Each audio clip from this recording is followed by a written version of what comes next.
Good day. Happy Friday, everyone.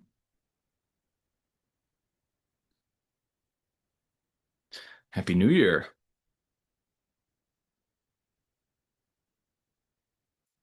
We will get things kicked off in just a couple minutes.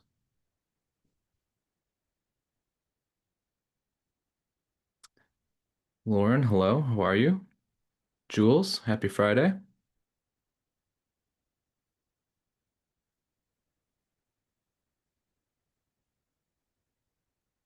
Alex, welcome.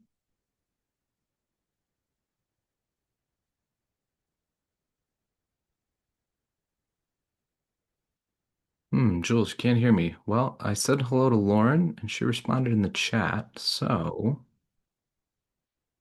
there we go. Okay. There's Brittany. Hey, Hey, Brittany. how's it going? That's going great. Happy Friday. Happy New Year. Yeah, I'm excited. How's your New Year off starting now? Oh, it's great. Now that we've had like a normal full week of work, I feel like Yeah. things are smoothing over. Yeah, how about you? How have you been? Good. I'm feeling caught up. We onboarded a lot of clients in December, so it's exciting to get those strategies moving and getting people on podcasts. Now the real work begins. Yeah, exactly. Cool. Jules, glad you can hear now. Hey, Jules.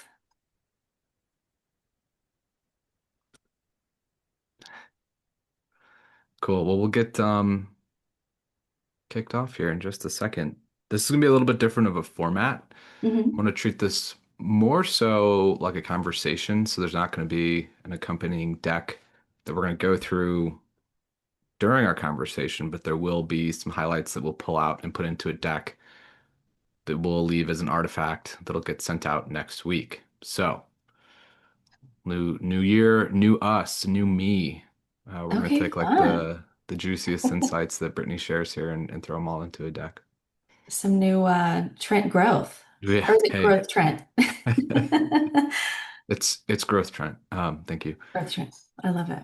Um, yeah, I love that. Cool. Well, I think we can go ahead and get started as folks keep trickling in here. But yeah, welcome back. This is the first edition of the Podchaser Pro webinar series for 2026. Thank you to everyone who came out and participated in 2025, 2024, and now we're here again. So today I am very excited to be speaking with Brittany Martin. She is the managing director of podcast PR. Did I butcher that? No, that was perfect. At At Leverage with Leverage with Media. Media. Yep, beautiful. So this wasn't mentioned anywhere in the promotional materials going out, but Brittany, in addition to being a Podchaser Pro customer or user with Leverage, actually used to work at Podchaser, and we'll get Mhm. into some of that as we unpack Brittany's journey through podcast guesting and what she was doing beforehand and where she's at now. So, Brittany, what did I miss? Anything else you want to highlight? No, I think that's great. I think one of the funnest things about the story is that I met Matt Oakes actually at a Modest Mouse concert. So I'd been working in traditional PR, and he was behind me talking about podcast PR. And I'd recently been working with a podcast network. Actually, we shared a client. It was Glassbox with Media. So we got into a conversation about that, and I was like, I totally get it. Not a lot of people understand the podcast industry. And so we made friends at a Modest Mouse concert and ended up working with you guys. Yeah, that was an awesome kind of origin story for us. So, Mm. for those that aren't aware, and you've heard me say this on previous webinars, but Podchaser used to run a guest booking agency called Podchaser Connect. It sat on top of our pro database. That agency's since been acquired, but I ran that division for about 2 years. And when Matt came back from this concert, he said, "Hey, I've got a great candidate.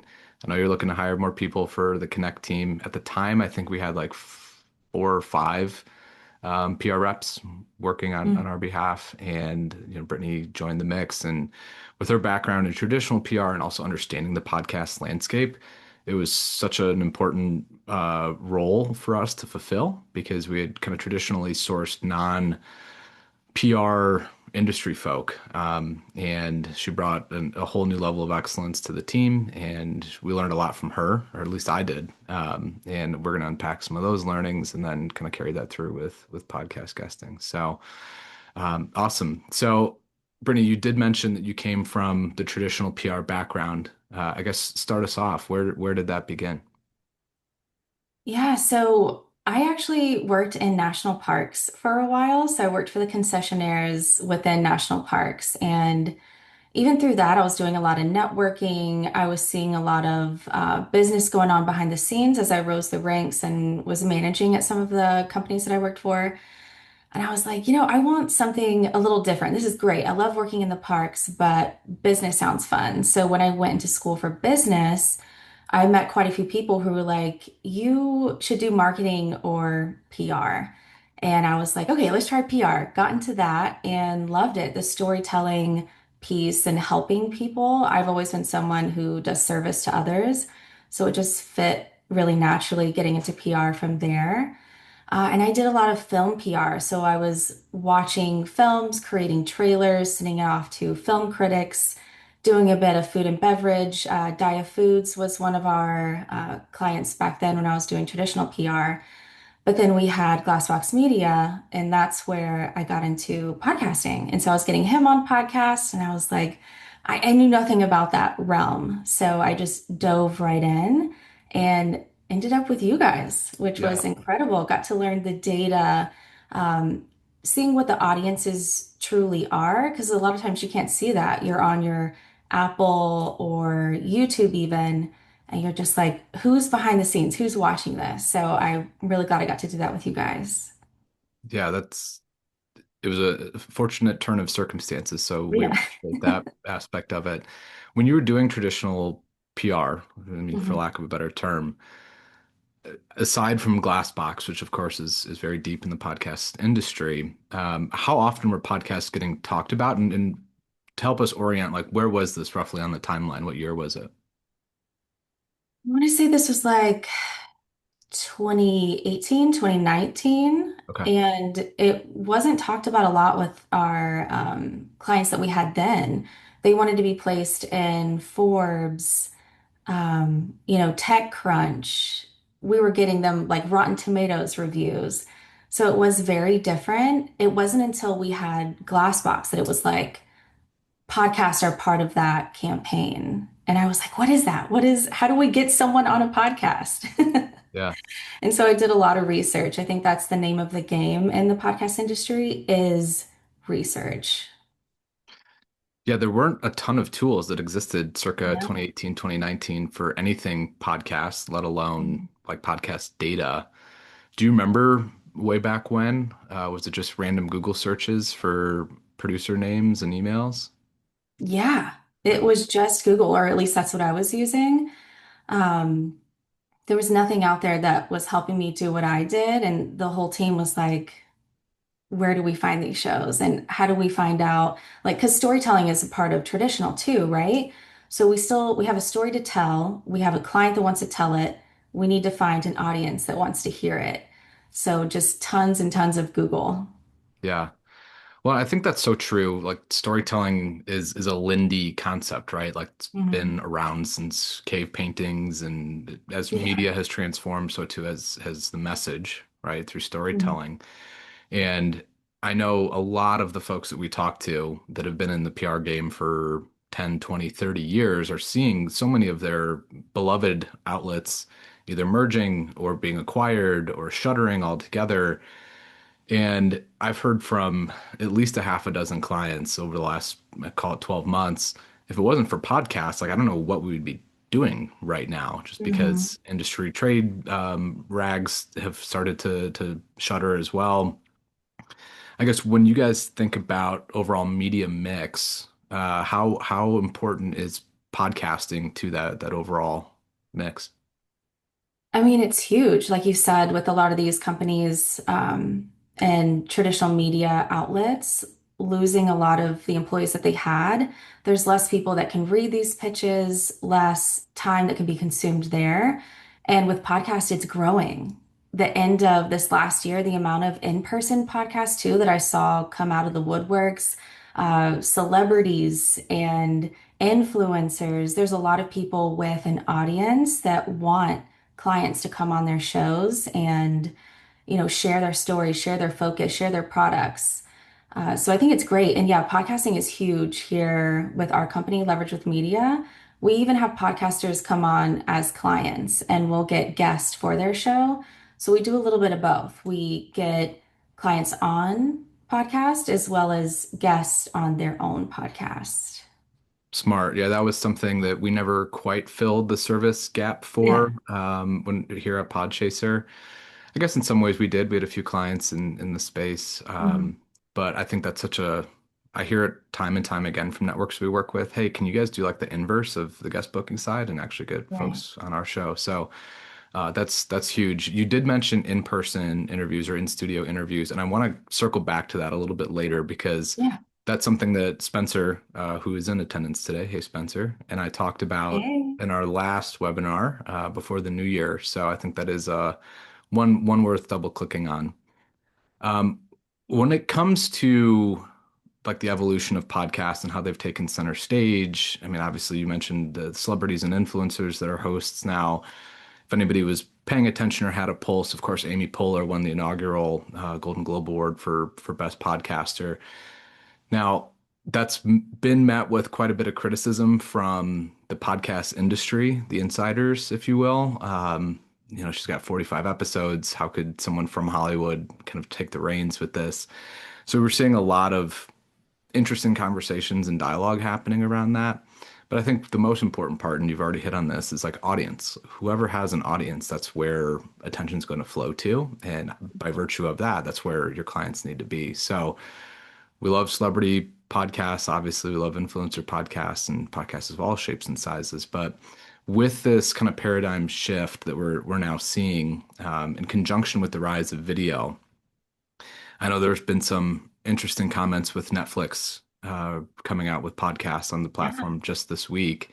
And I think they announced earlier this week that Pete Davidson was going to have a video podcast, and it's not going to be available on other podcast platforms.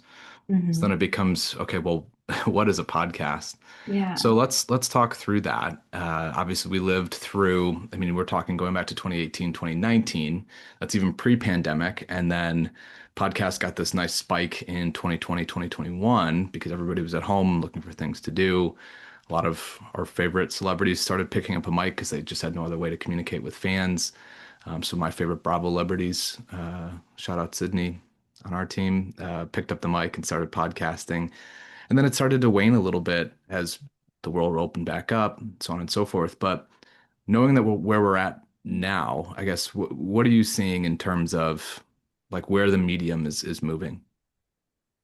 Well, definitely in person is one of the bigger things. So we're seeing in-person podcasts, but also a lot of doctors are getting podcasts too. I feel like health is becoming something that we're all really focused on.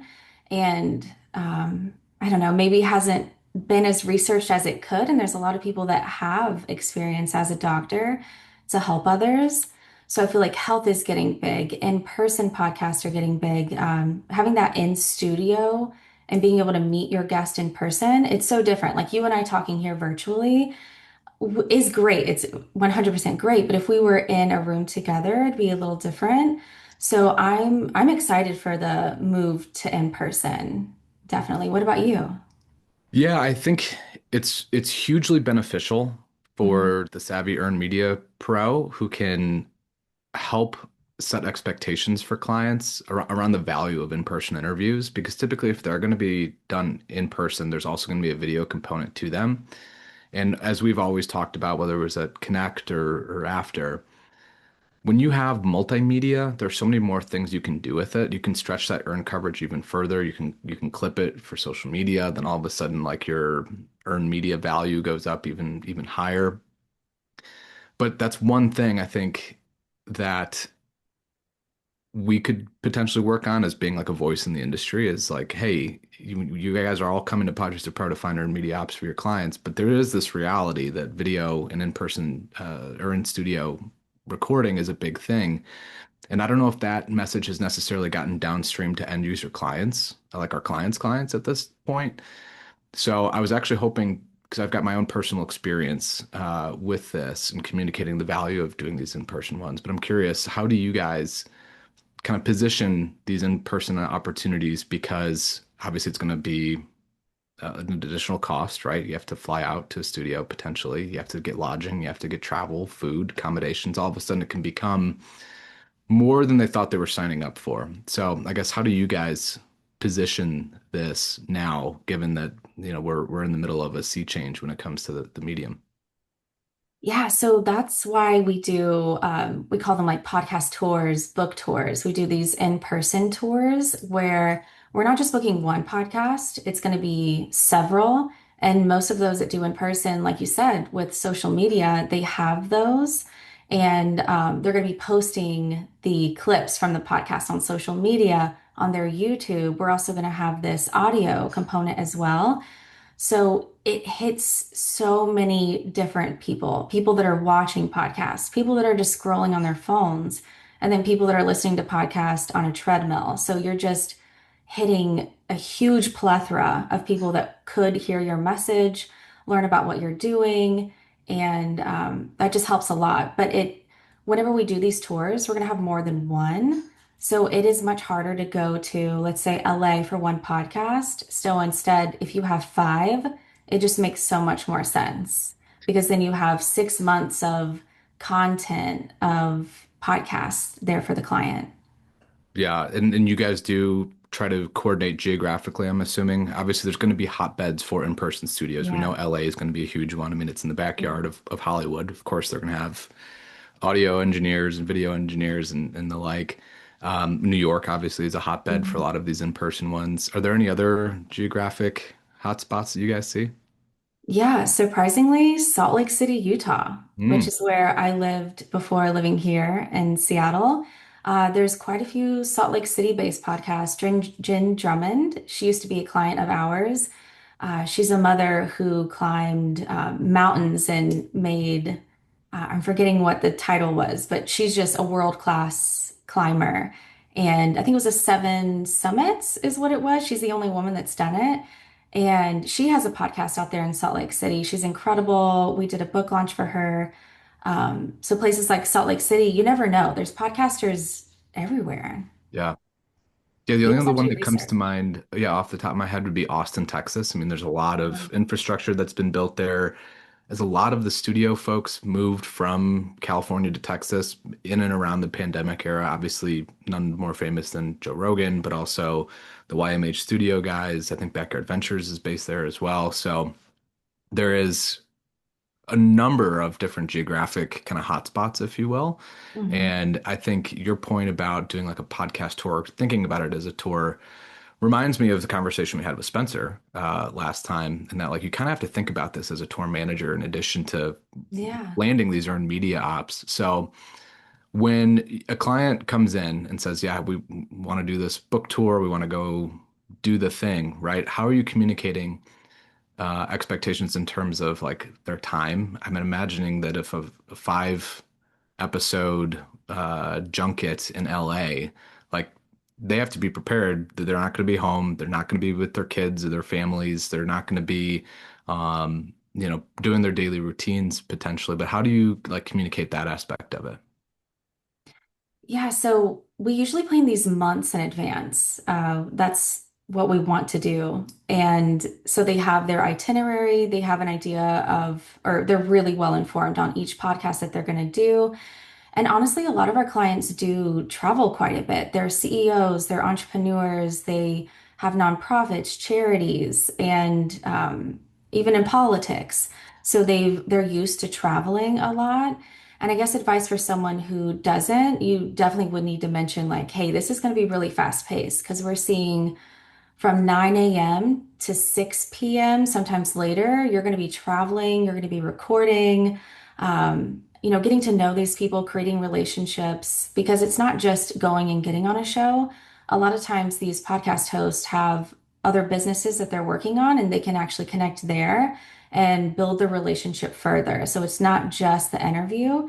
It's going to be a huge day or week. We usually do about 3 to 7 days for each tour where you're just busy, you're meeting people, And we're not only doing podcasts, we'll also get people in traditional media too. So we're getting them in studio for broadcast as well. Yeah, amazing. So it's really like a full soup to nuts, Yeah. yeah, A to Z type of thing. That's great. Pivoting a little bit off of the video and in-person side Mhm. of things, I get a question very commonly from clients as they're onboarding or they're interested in signing up for Podchaser Pro. Um, and one of it basically just boils down to like, I wish the client knew this before they ever signed up for it. Are there any things that you wish clients knew about podcast guesting before they ever embarked on the journey with you all? Yeah, so it does take two, right? So there's the research that we'll do as a publicist and then as a guest on a podcast. You do need to actually do your research as well. So we send over all the information. Hey, these are the talking points, the sample talking or questions rather. Here's the links to all of their companies, their social media. Get to know this person because it's not going to be just a one-sided interaction. It's going to be both of you are providing value. So that's the biggest thing. You are there to provide value to the audience. And we have those conversations with our clients too. But it's hard for some people to understand that it's not going to just be about their book or their messaging. It's going to be a bit about what the podcast focuses too and how they can help the audience move forward in their life with whatever the messaging is. Yeah, and I think that is something that we harked on quite a bit at Yeah. Podchaser Connect is leading with the audience. Like, what is the value the audience is going to get out of the conversation? And I think I've posted about this recently, but the days of showing up and throwing up as a podcast guest, I think are like long gone.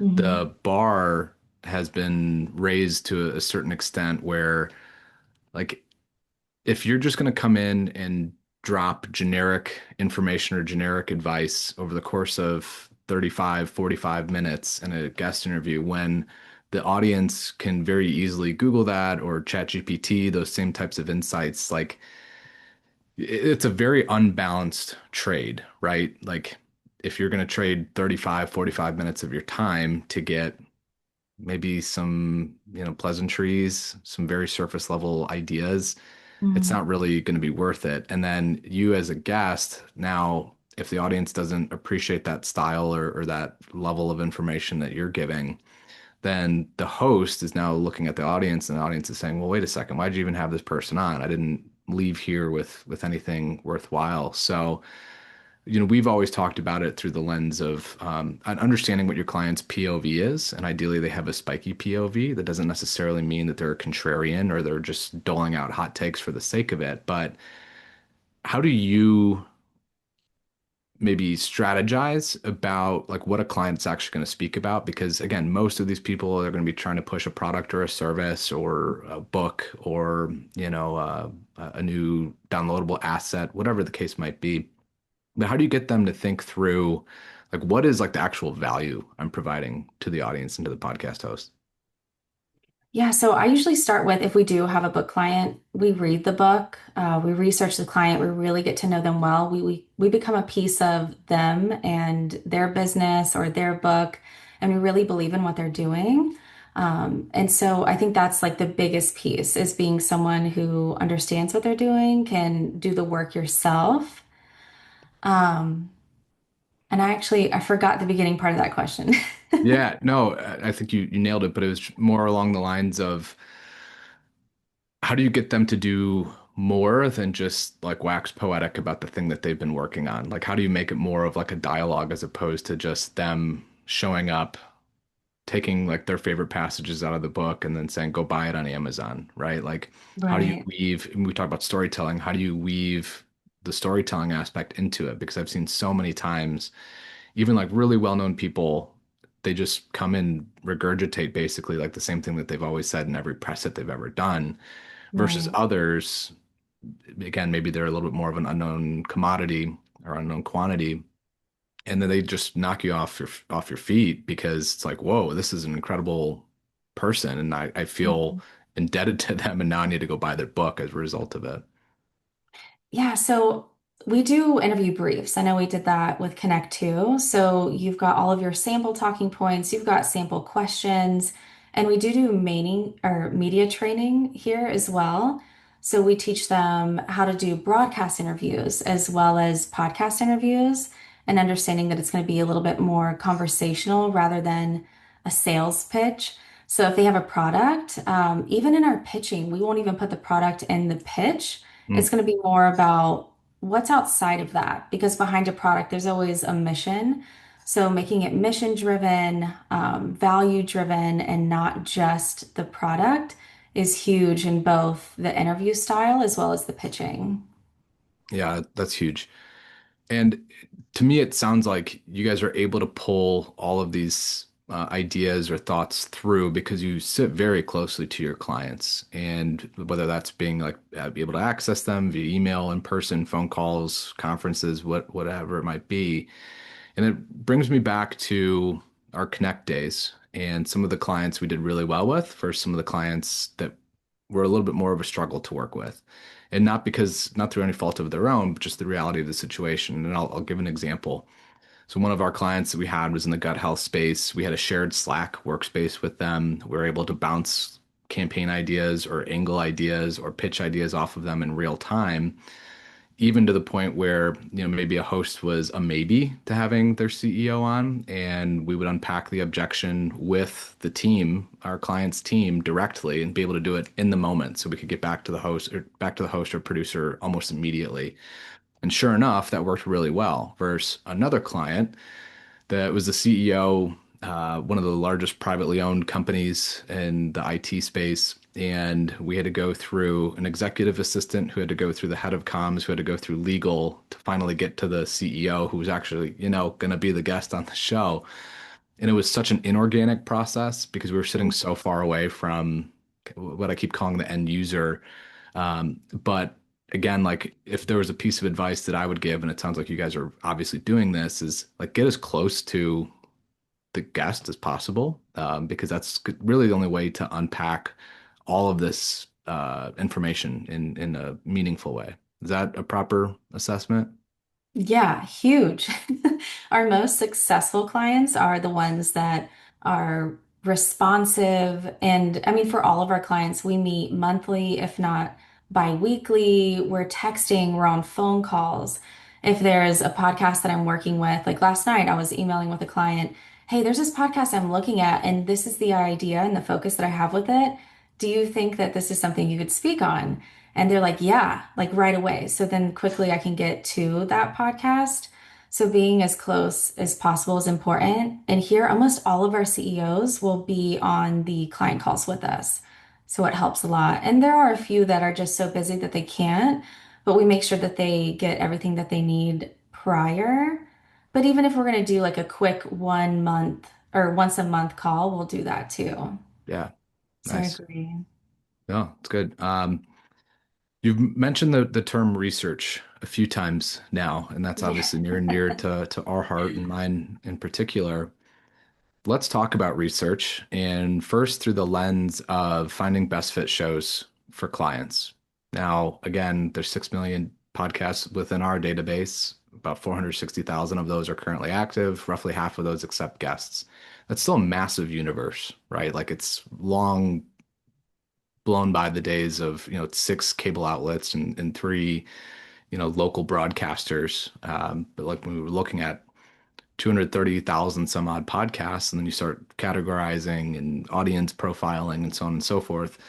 How do you approach finding best fit shows for clients? Yeah, I think if I were to have a secondary title, it would be a researcher. That's I spend so much of my day researching. Even just like one podcast can be an hour of research, getting to know the host, guests that they've had. And Podchaser is one of those that makes it a lot easier to do. But social media is becoming more and more something that I turn to in terms of researching podcasts. Because again, we do a lot of those tours and we want to get in person, great production quality. So I'm using keywords in Instagram, TikTok, Facebook, and I'm finding shows that have really great production quality, really great guests, incredible host, just the whole shebang, really, for like a Yeah. great interview. And I watch them and listen to them. I message with the host, have a little conversation about what they do, what I do. And ultimately, that will turn into a really good interview for our clients too. But yeah, with research, it's now mostly going to social media, I think. Yeah, and I'm glad you brought that up because I did notice that you have maybe an alt Instagram that's like work specific. Yes. And I think that's something we've talked about to our clients Hmm. probably for years now. And for whatever reason, it's like last thing on the to-do list and nobody really does it. But you look pretty active with it. It sounds like you're using social research quite a bit. Do you recommend setting up an alt account for yourself or for the agency or for your client to do some of this due diligence? Oh yeah, hugely. Like here at Leverage with Media, Lauren Cabello, she's our founder.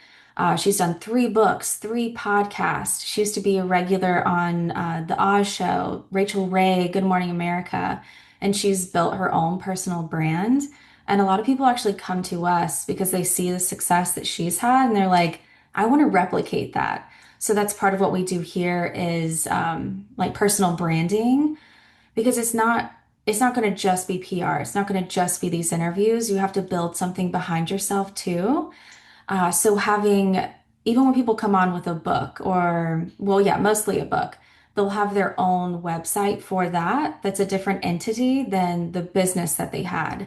So let's say like the gut health client that we had, right? They would have that product. But if they were to do a book about maybe mental health and connection to gut health, they would have an entirely different website, a different social media where everything is just aligned with that focus and not just all over the place.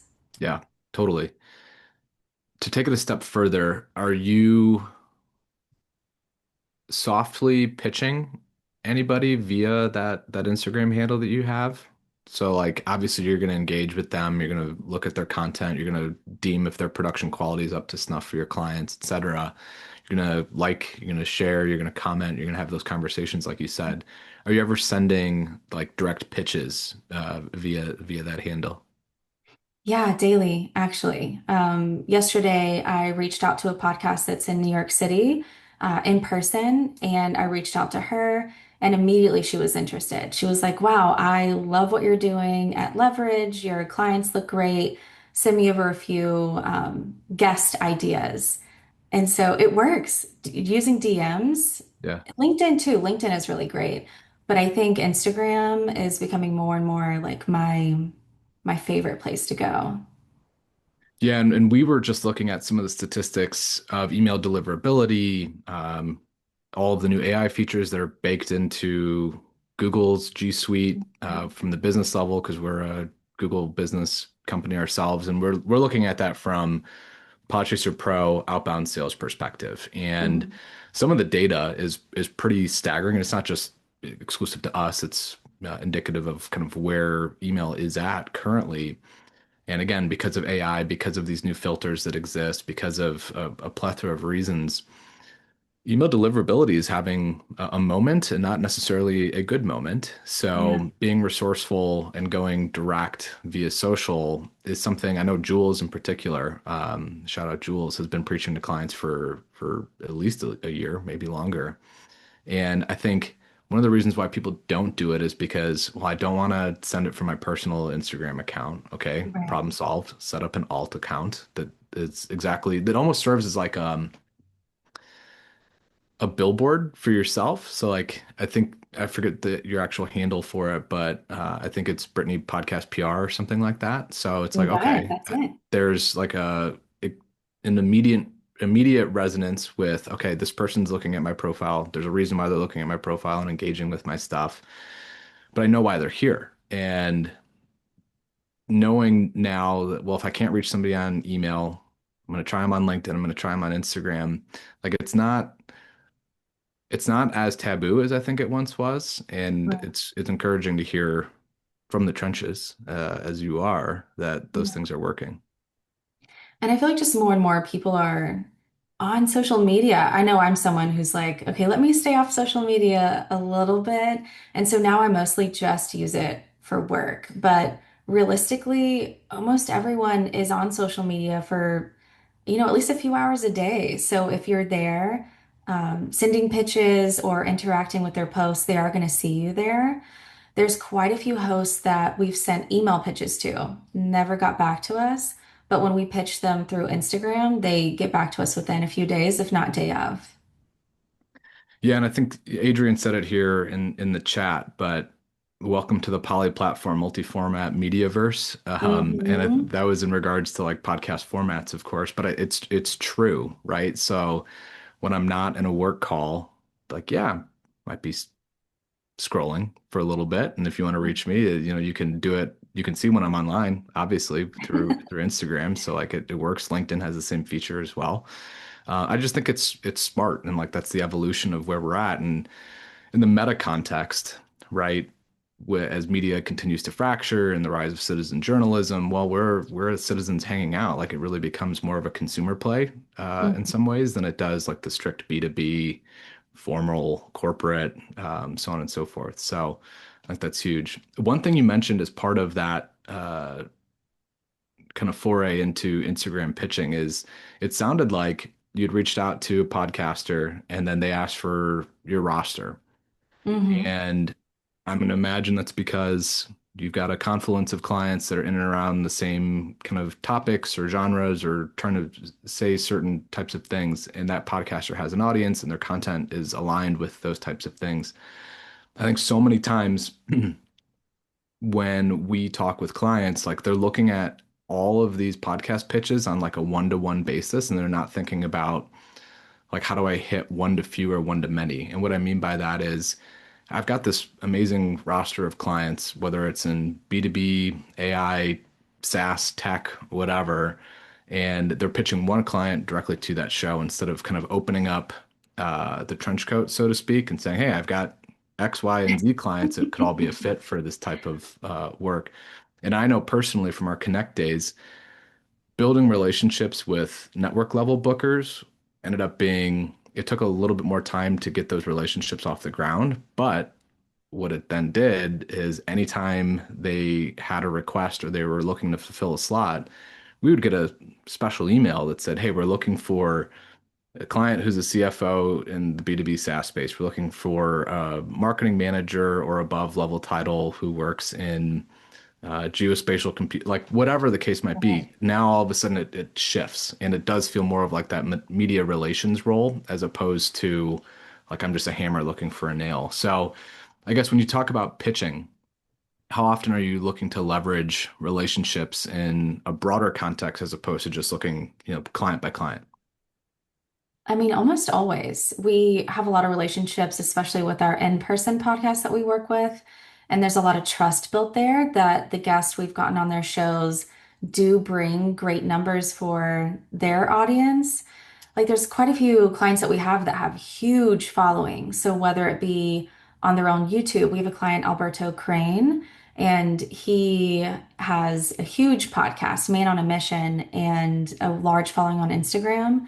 So when you have someone like that going on your show, it's like cross-pollination and you're getting audiences there too. So it's a lot of trust, a lot of relationships when it comes to pitching for sure. Yeah, cool. That's huge. Yeah. One question that I think as people are wading into the podcast waters is how do I communicate results to clients? Probably accustomed to sending over from a traditional standpoint, website hits, to traffic generated to the site, traffic generated to your client's site, form fills, demo requests, those types of things. But when it comes to podcasts, it's not a click-based medium, right? So if you ever go into Google Analytics and you see referral source equals podcasts, let me know because I've not seen that, and I run our Google Analytics suite. And because it's not a click based, right? When somebody hears a show, what are they doing? If they're interested and they want to learn more about the author, or if they want to learn more about the creator that is on the podcast as a guest, they're Googling it. Maybe they're throwing it into a GPT. Maybe they're going to their social handles. And that might not be captured in what we've considered to be like the analytics God suite, which is Google.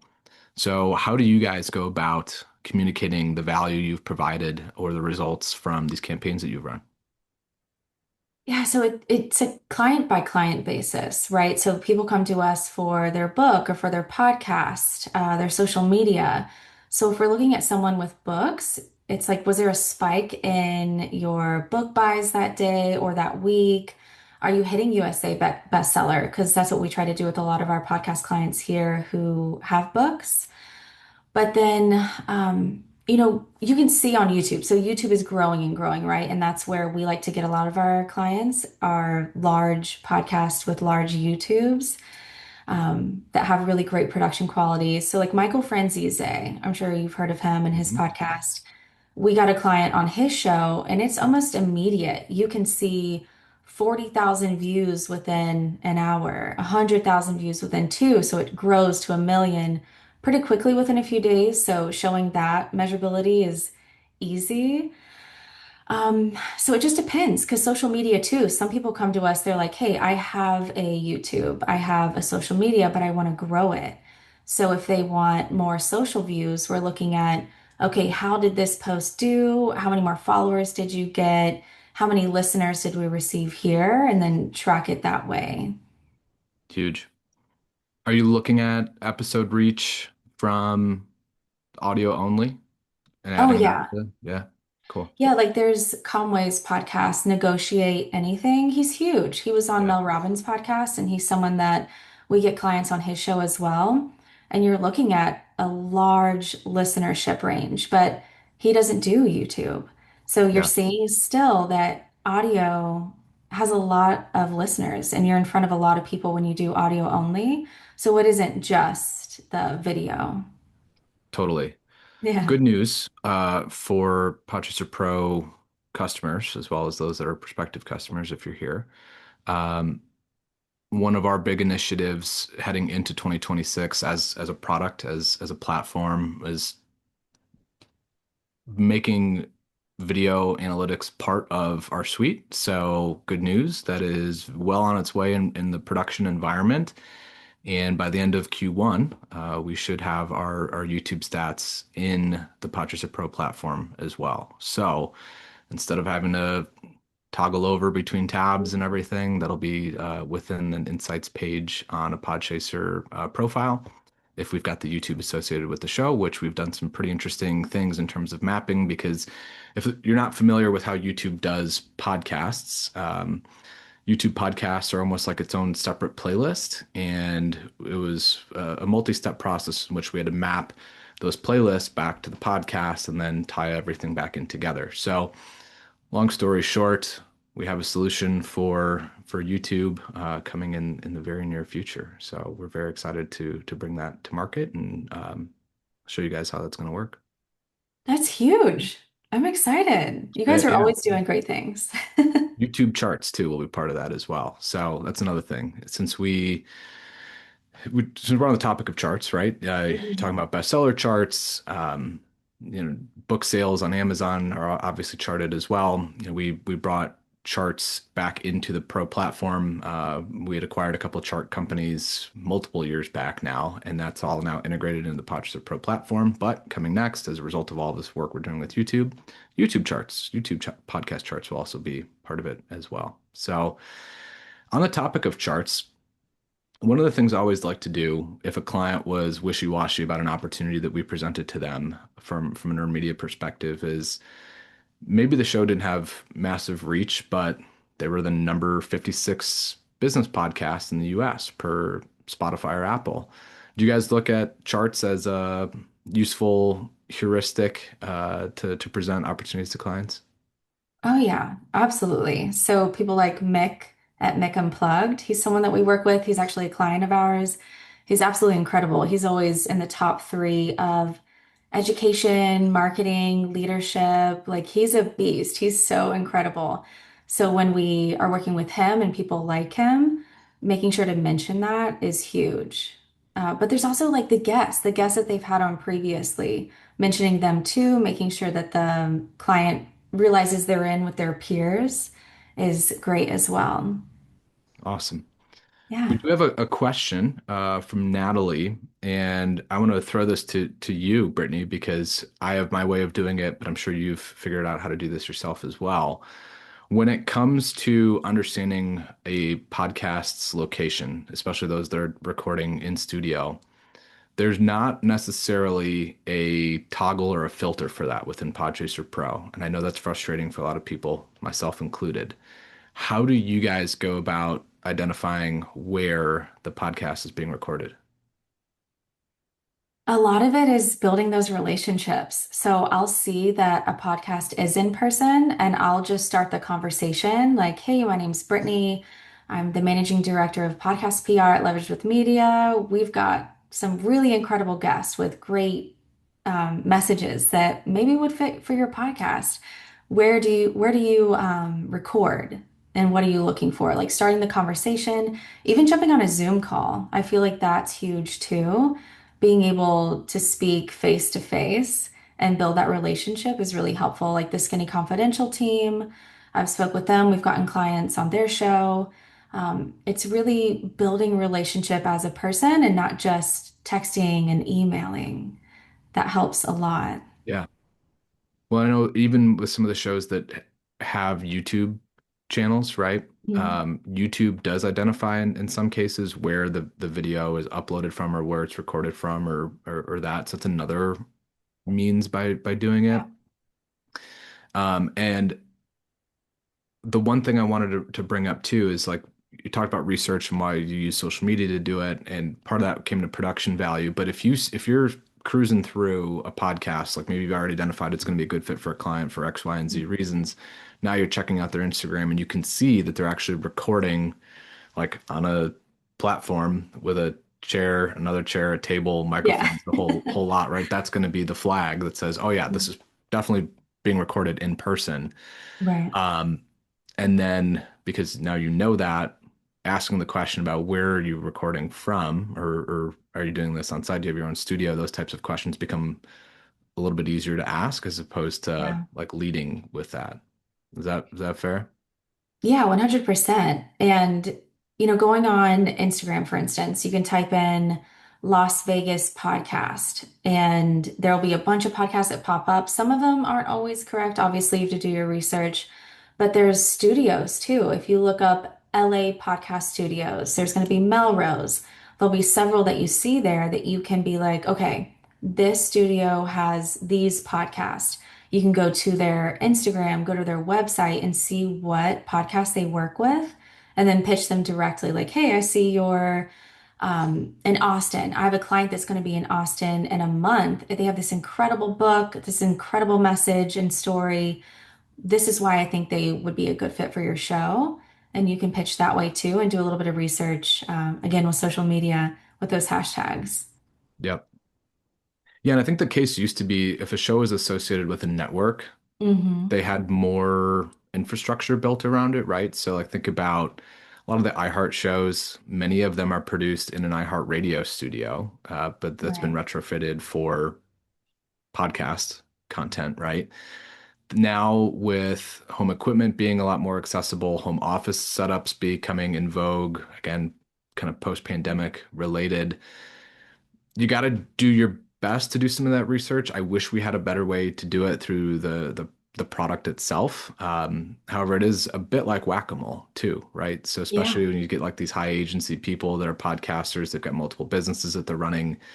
They could be bopping around from 4 or 5 different cities, and they've got AV setups in all of them. And I remember one of the podcast movement conferences we went to in Las Vegas. We just happened to we're walking through the convention center with one of our former Connect teammates, and we just happened to see Alex Hormozy walking through the halls with his wife, and got to talk to him a little bit, and obviously, shared some pleasantries. And like, where do you guys record from? He's like, oh, we're in the penthouse. We've got a whole studio upstairs that we record from, and then when we're in Florida, we do the same thing.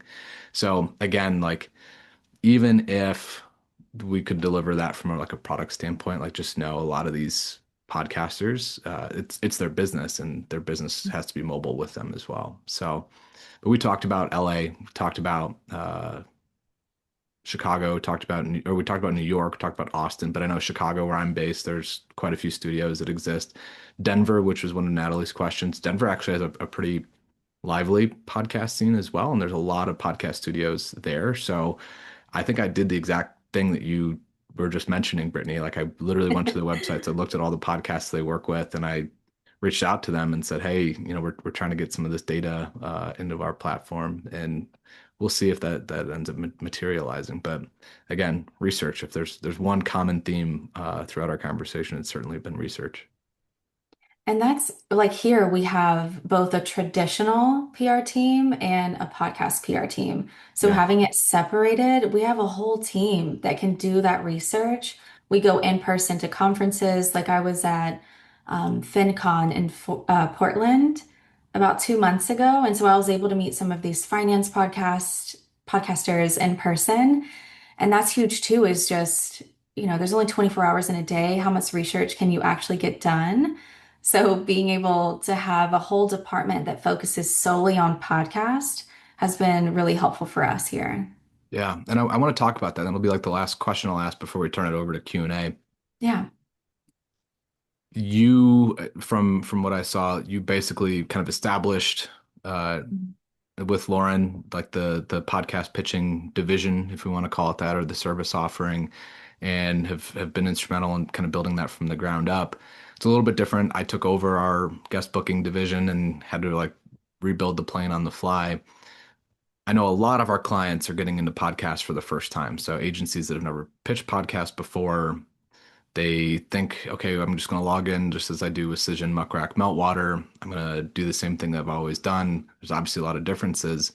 But when you're building a podcast pitching team or research team from the ground up, I guess, what are you most proud of in that journey? And what are some of the travails to avoid as you've built this thing out? Oh man, that's a tough one. We're seeing a lot of podcast producers come to the company to work, which is huge. So not only do we have, me who's been pitching podcast and securing podcast, we also have producers who are the ones that are accepting those pitches. So building a team of diverse. So it's not just people who pitch, it's people who read pitches and are looking for guests has been huge. Like even our traditional team, a lot of them have come from production at different huge broadcast platforms. So that is a good one. Gosh, in terms of like lessons learned, I don't know. I feel like we've been doing a really good job. We've had a lot of experience. I mean, I've been at four different startups now, so I have an idea of what works and what doesn't. And so we've been really careful with building the department of what works and what doesn't. I mean, working at Podchaser was a huge benefit to me coming here. But if anything, it's definitely being thoughtful in what you do and research, of course, Yeah. and not just looking for one thing. Because, like I said, producers, they're huge in this industry, and having minds that aren't just pitching is really helpful in having a successful department. I'm really glad you brought up the producer side of it because much like we've seen in traditional media where journalists, because they're facing shrinking newsrooms, Yeah. contractions, et cetera, now they flip from journalists to PR, right? Like that's a very Mhm. common career path. And I think we're starting to see the same thing in the podcast landscape where producers are getting out from behind the mic and now they're going out and working at service providers like yourselves, and being a PR Right. agency, and there's just something different about it when you've had that lived experience, you've been on the other side of it, you understand what people are looking for and what they're not looking for. And it's if there was one big unlock, I think it would be that. And from the team that we built on the Podchaser side, yeah, we had a lot of people with PR backgrounds come in, but we had one who was a podcast producer himself, even on our client success team. John runs a podcast, and he's been doing that for years. So he's in it. Like he understands what's working and what's not. So again, we talk about the evolution of media. Like we see Hmm. the same things play out over and over and over again. The medium changes, but the dynamics certainly are well adjusted, basically. So cool. Yeah, All right, I'll turn it over to Q&A. If anybody do has it. any questions or wants to get inside Brittany's brain, pitching, guest selection, guest prep, anything.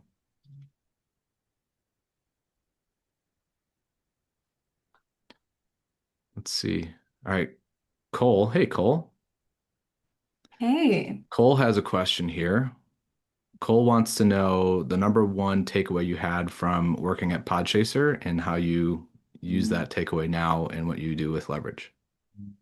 Definitely audience first. That was huge. Understanding the audience. Because before when I was researching, it was definitely in the back of my mind, even without knowing it. But then having it positioned in front of me, the audience, that was the hugest thing or the biggest thing that we talked about at Connect that's been with me this whole entire time is the audience needs to get value from anything that you're presenting. It can't just be, hey, I'm selling a product, come buy this. This is why the product works, or this is why my research has worked, what I do works. So making sure that you provide value first is huge in these interviews. Awesome. So thank you for Hey, that. yeah, of course. I mean, hey, I had to learn as I went. Hmm. Adrian, Dr. Adrian, what have you stopped doing because it's no longer working? Yeah, I don't think I'll ever start a pitch with, hey, I listened to this episode and I think my client would be good because of it. I don't know that I would ever start a pitch that way ever again. I have. And of course, there is value there. It makes sense, but it's just been so used that it feels very disingenuous. So that's one of the biggest things I would not do moving forward if you're pitching a podcast. Excellent. And I referenced this in our last webinar with Spencer, but we are almost done with a research report that we're doing. We asked a simple 4-question survey to podcasters and podcast producers. The best pitch they ever received, the worst pitch they ever received, what percentage of pitches they respond to versus accept, and then one big takeaway that they wish all PR people who are pitching them wish they knew. Ooh. And one of the common threads in that report that we're working on, it should be going live next week. One of the big threads is fake flattery or faux flattery, where, oh, I Yeah. listened to episode 27 and the way you said X, Y, and Z really made me think of my client. People can spot it a mile away. A lot of the Mhm. AI pitching tools have that template baked into their operating system, and it just comes off as disingenuous. Yeah. So in any case, I'm glad you brought that up because that is a nice little tease for our future content.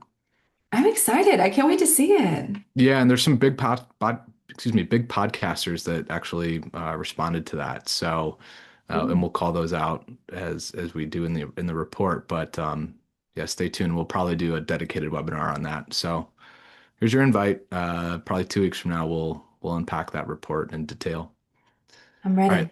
Last question from John. Is there one key thing you always make sure to think about slash include when putting together a podcast campaign strategy for a client? So, what is the one thing you got to put into your campaign strategy for a client?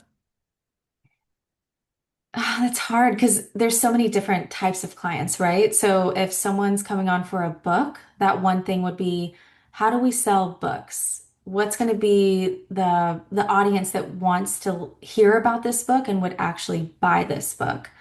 If it were a podcaster coming on who wants to find guests, it's like, how do we find the best guests that have not been out there before? That would be someone new that has a great story, like the Wall Street.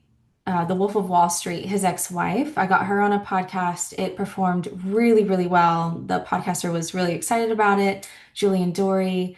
So knowing those goals first will help you do that. One thing with the strategy is, are we building a new audience? Are we growing the show? Are we selling the books? Know what that goal is first, and then all of your steps moving forward will come from that goal. Awesome. Cool. Any other questions in the chat before we release you back to your regular days? No? All right, cool. Well, in closing here, Brittany, if people want to learn more about you or leverage with PR, especially given the fact that you guys are booking on behalf of podcasters, I think that should Yeah. probably be a little signal yours should perk up a little bit. Where can people find you? How can they get a hold of you? Leveragewithmediapr.com is the best way to see some of our case studies, work that we've done. My handle on Instagram is Brittany Podcast PR. We also have Lauren Cabello here. She's incredible, very responsive on Instagram. Oh, here we go. It's leveragewithmedia.com. My apologies. There you go. So the link is there. But reach out to me on LinkedIn or any of us on LinkedIn. We'd love to chat. We love to meet with people in the industry. So hopefully I will meet some of you and thank you for listening. And special thanks to Lauren for letting us have Brittany for about an hour here. I know you probably have a lot of client work to do. It sounds like you guys are very busy. So thank you, Lauren. You've got a good one in Brittany, and we're happy to see that she's continuing on her upward trajectory here with you guys too. So, all right, that'll conclude today's session. We will get the recording and the insights deck out next week. It'll probably be Tuesday, just with MLK Day on Monday. So. And if anybody has any questions for Brittany, she told you where to find her. Any questions for your Podchaser Pro rep, hit up Jules, John, or Sydney. Any questions for me, just fire away. So thanks, everybody. Have a great weekend, and we appreciate you joining us here in the new year. Thanks, Brittany. Thank you. Have a good day. Bye, y'all. Cheers.